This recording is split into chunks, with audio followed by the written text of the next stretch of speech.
इचलकरंजी येथे नशेत वारंवार भांडणाऱ्या पतीने पत्नीला अमानुष मारहाण करत गळा दाबून तिचा खून केल्याची धक्कादायक घटना घडली।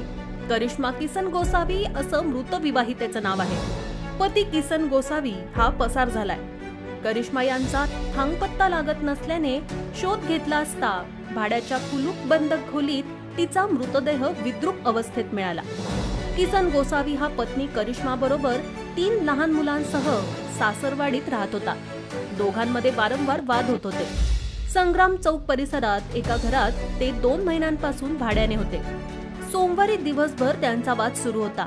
दरम्यान सायंकाळी 6 वाजण्याच्या सुमारास किसन याने पत्नीला बेदम मारहाण केली। भागातील नागरिकांनी मध्यस्थी करत भांडण थांबवली।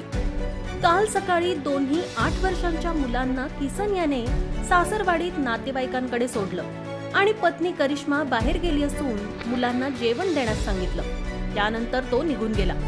मात्र सायंकाळ झाली तरीही किसन आणि करिश्मा मुलांना घेण्यासाठी परतले नाहीत। काही काळ नातेवाईकांनी दोघांची वाट पाहिली, मात्र नियमित वाद घालणाऱ्या किसनचा संशय आल्यानंतर करिश्माची शोधाशोध सुरू झाली। भाड्याच्या खोलीत पाहिलं असता खोली ही कुलूप बंद होती।